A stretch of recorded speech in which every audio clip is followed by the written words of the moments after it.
Hai semua, Assalamualaikum warahmatullahi wabarakatuh. Apa kabar semuanya? Mudah-mudahan ada dalam keadaan sehat dan juga afiat.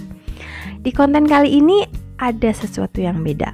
Jadi kali ini adalah konten pertama Bunda mau belajar mengelola keuangan keluarga agar lebih teratur, terukur, dan juga terencana.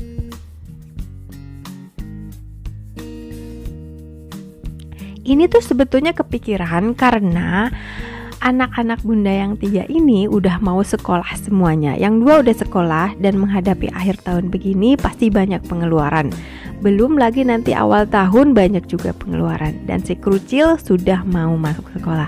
Dan ini kerasa banget ya Bun ya. Yang awalnya itu kayak slow aja gitu. Bunda itu tipikal orang yang tidak terencana dalam mengelola keuangan keluarga. Jadi ketika ada ya dijalanin, ketika nggak ada ya enggak. Tapi ketika sudah ada anak-anak yang sekolah dan semuanya sekolah, kayaknya harus lebih teratur deh. Karena kalau yang namanya sekolah, kadang ada budget-budget atau pengeluaran yang memang kita tuh tidak bisa tidak harus keluar. Tidak bisa dinantikan dan harus keluar. Jadinya Bunda mulai belajar untuk lebih teratur, terukur, dan terencana di dalam perencanaan keuangan keluarga. Misalnya aja nih di akhir tahun pelajaran anak-anak, banyak banget pengeluaran yang memang asalnya itu tidak ada menjadi ada dan memiliki waktu yang sempit atau mepet ketika harus dibayar karena dari tuntutan pihak sekolah. Contohnya aja nih pengeluaran akhir tahun ajaran sekolah anak-anak yang tidak direncanakan sebelumnya.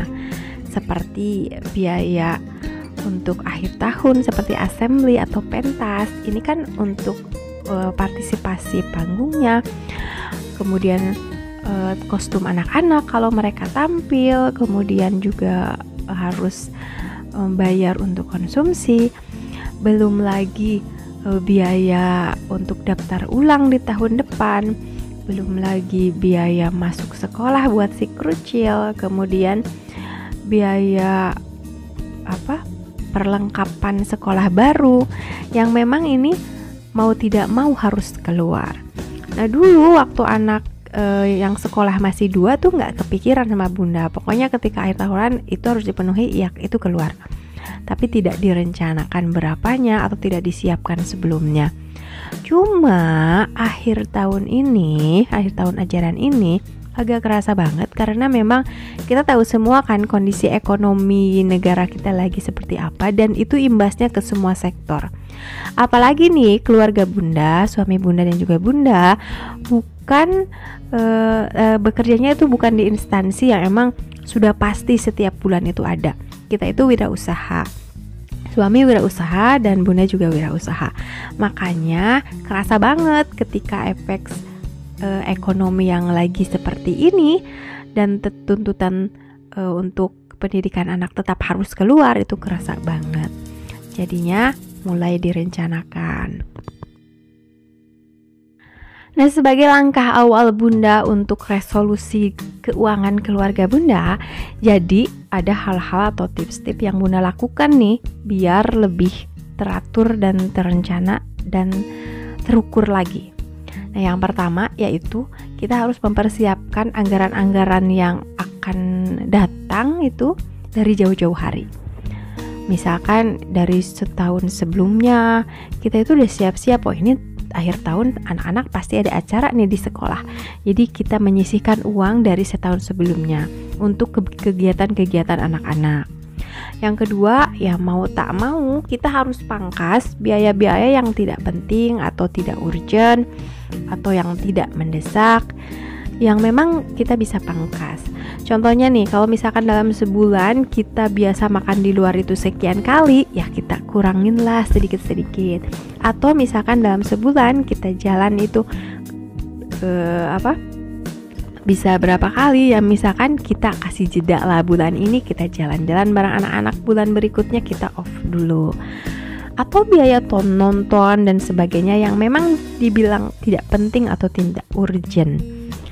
Nah yang ketiga Bun, kita karena memang urusannya itu di dapur, berjibaku dengan makanan anak-anak, wah ya, nah ini mah ya kalau kata orang Sunda mah kita harus muter otak, cari menu-menu yang memang hemat tapi tetap bergizi. Jadi misalkan budget untuk mingguan itu kita bisa minimalisir. Misalkan mingguan biasanya kita belanja sayur itu sekitar 300 ribuan. Nah gimana kita cari nih biar bisa dengan 250 ribu bisa tetap dapat anak-anak sayurannya untuk 1 minggu itu. Jadi kan ada 50 ribu untuk saving. Nah kayak gitulah. Yang keempat, kita harus mulai mencari penghasilan tambahan agar keuangan bisa tetap aman. Baik itu mau suami ataupun istri ataupun kerjasama dua-duanya. Nah, kalau 4 poin ini udah bisa kita jalankan, kayaknya kita bisa lebih berhemat dalam mengelola keuangan keluarga. Spesial untuk poin 4 nih, ini juga lagi Bunda jalanin nih ya, tentang mencari penghasilan tambahan.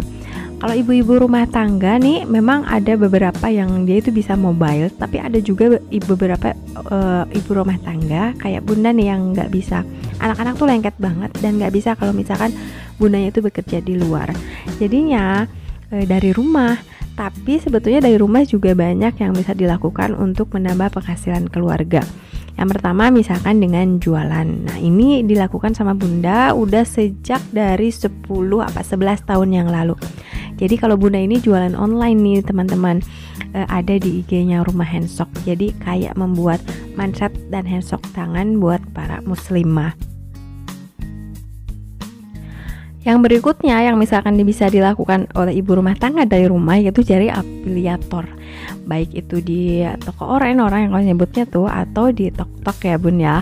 Nah ini udah banyak sekali orang tua atau istri-istri yang di rumah yang menjalankan ini dan mereka berhasil setelah sukses untuk menambah penghasilan keluarga. Yang ketiga yaitu bisa yang punya jasa, misalkan punya keahlian menjahit atau memotong rambut. Nah ini bisa menjadikan solusi untuk menambah penghasilan keluarga. Yang keempat, ini poin yang paling penting nih Bun. Jangan lupa kita berdoa kepada Allah Subhanahu wa Ta'ala agar senantiasa dimudahkan, dicukupkan, dan diberkahi keuangan keluarga kita. Biar mau berapapun yang masuk ke rumah kita itu akan cukup, akan berkah, dan akan dapat kita pergunakan dengan sebaik-baiknya. Kuncinya memang di poin yang keempat nih Bun ya, karena memang ya intinya ya semua tergantung sama Allah kan, karena dia yang memiliki dunia ini dan seluruh isinya, dia yang memudahkan, dia juga yang memberikan kita semua rezeki. Kalau Allah ridha, insya Allah ketika kita meminta rezeki kepadanya, insya Allah akan dimudahkan, dilancarkan dan dicukupkan serta diberkahi. Nah Bun, kayaknya segitu dulu ya sharing pertama kali Bunda tentang masalah keuangan keluarga Bunda dan Bunda yang sedang belajar untuk lebih rapih menata keuangan keluarga. Semoga konten kali ini bermanfaat ya Bun. Dan kayaknya cukup di sini dulu deh konten Bunda kali ini. Dan sampai ketemu di video berikutnya. Assalamualaikum warahmatullahi wabarakatuh.